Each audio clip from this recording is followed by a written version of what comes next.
right, so we are sitting with Tony Precious Porter. Stop it, Debbie, you embarrass me. Tony Porter being one of the original Boston DJs, first generation disco DJs. So we are very happy to have you here. Well, I'm glad to be here, absolutely. Thrilled. So I guess we'll talk just a little bit about where you grew up and what your early life was like. I grew up in Norton, Mass, and East Boston, Mass. 3 boys, 1 girl. I'm the youngest boy. My mother was an only child. I was Nana's favorite. You know how the gay boys are always Nana's favorite. So I guess some could say I'm spoiled, but I'm not spoiled. I wouldn't think so. No. And there was always music in the house growing up. Yeah. So What kind of music? Motown? everything, jazz, like classical, blues, everything. Theater music at all? Yeah, my mother used to like Camelot. Oh, And she used to like Gypsy too. Okay.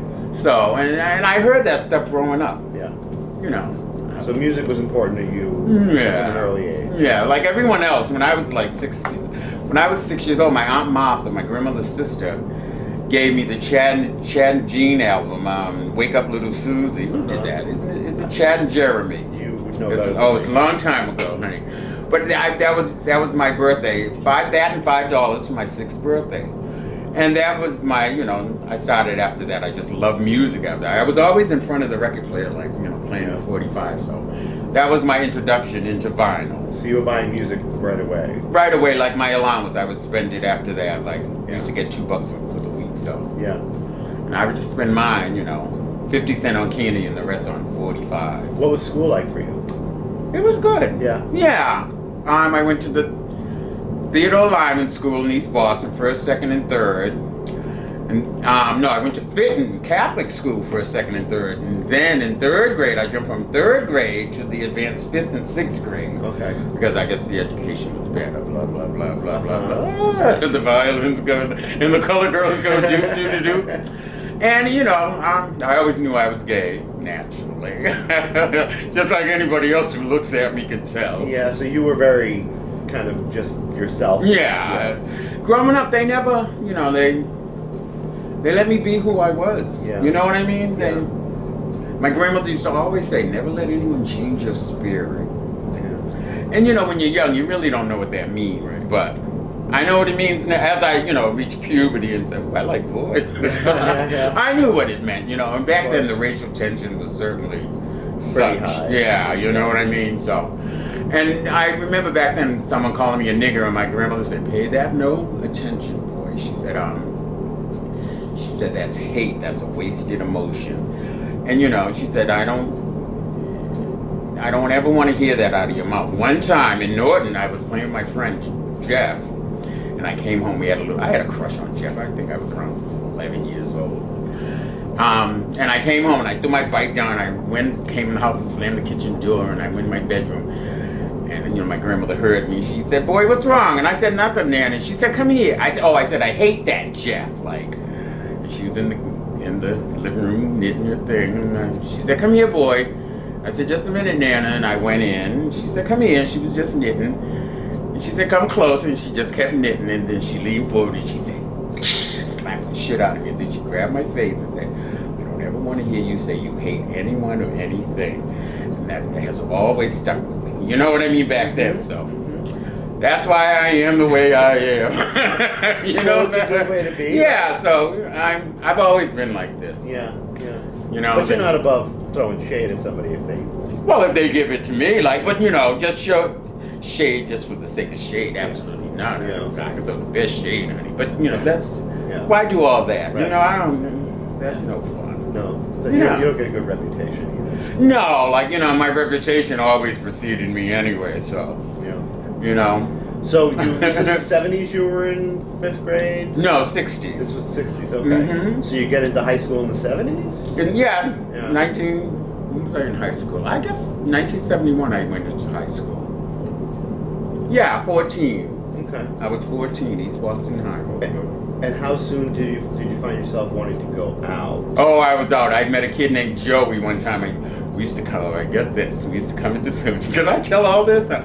We used to come into town, after school in the daytime, and the tea rooms would be the place where you would go to cruise. Yeah. Now, tea rooms, yes. Those are bathrooms where men would cruise. and meet each other. All of them, all over town. They were everywhere. In subway stations, department stores, and that's. Well, anyway, I met a kid named Joey, and we became friends over, in the beginning of the year, like September, and within 2 months, we were like best friends. And he goes, "Why don't you come out with me this weekend?" I said, "Where are we going?" He said, "Have you ever been to the other side?" And I said, "No." So he said, "Come on, we'll go." We used to smoke pot after school and all that. And so we said, "We'll take some acid, we'll go Halloween night." So that's what we did. How old were you? 14. 14. And we went to the Art Cinema, which is a music studio now. It's a karaoke place, music studio. Is that what it is now? Yeah. Not that I know anything about the art. Sure. Of course you don't, Brian. No, sir. And we went there, and Pink Flamingos was playing with John Waters. And we were tripping on acid.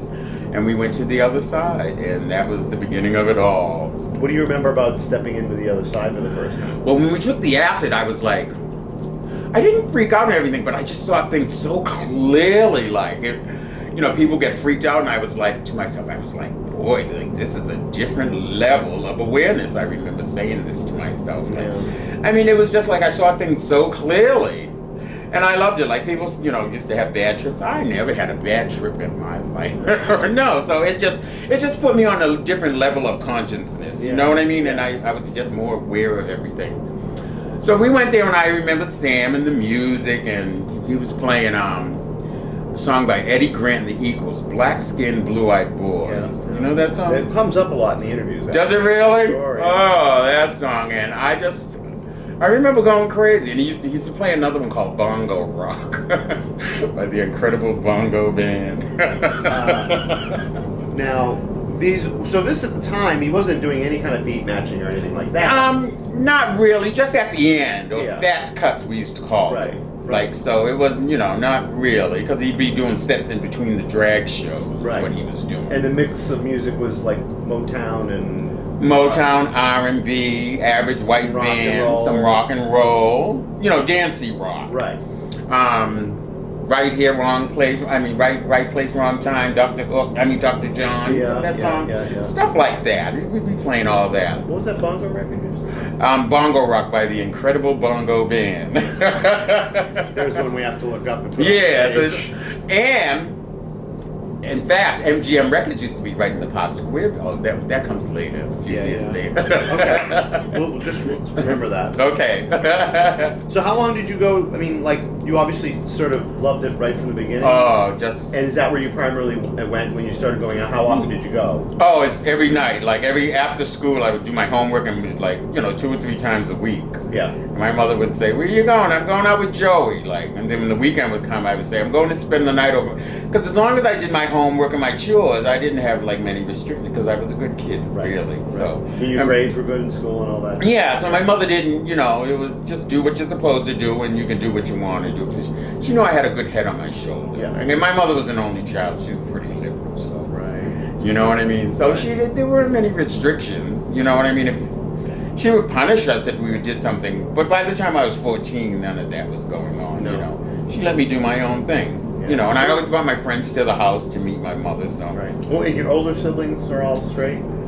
yeah, they're all the only friend. And they were all out of the house at some point, or? My oldest brother was in the army. I guess at that point my second brother was at Holy Cross by that time.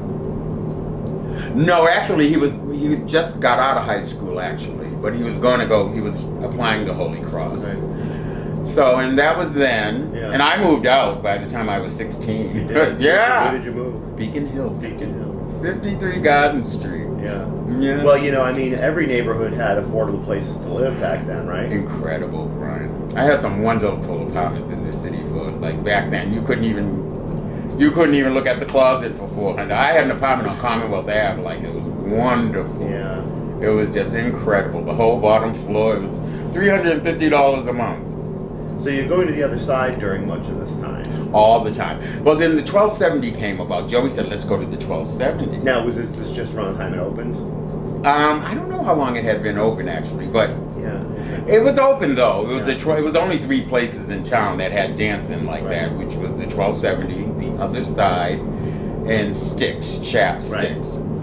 So, and we went to the 1270 one night. This is really in the beginning, like 72 probably. And we went upstairs. You paid to get in. They knew we were young. You paid your $2.50 or $1.50 or whatever it was, and they gave you the receipt. You got free drinks, and we went upstairs, and I was like, "Oh, guys dancing together." You know, I've never seen any. I mean, I've seen at the other side, but this is another place. Yeah. So, and it was the jukebox, and that's what the dancing was. It wasn't upstairs, so you just listen to whatever they were playing on the jukebox. Right. And that's what everyone danced to all night. And I went there for, we would go, like every weekend, we go all the bars, everybody would go bar hopping, Sporters and such. So other places are starting to open up around now. Oh, yeah. And so one night I went to 1270, and I was going to go upstairs, but it was a Friday. I don't know if I went by myself or with my friend Ozzy.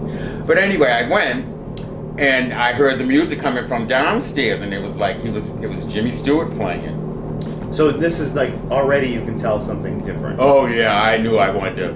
After Sam, I was like already intrigued, because I always, that's what I did. I had a great record collection, 45 collection, because that's what I spent my money on. So as far back as Sam, did you have an inkling that you could do it yourself? That you could play records yourself, or had it not really entered? No, I knew that. Even because I always, like, even before I even knew anything about mixing, I always had my record collection. And I would like set them up where it would be slow to fast, and you know what I mean? A couple of dancey ones and a couple of slow ones. Back then would be the slow drag stuff. And of course I was young and that's the music I knew thus far. Right.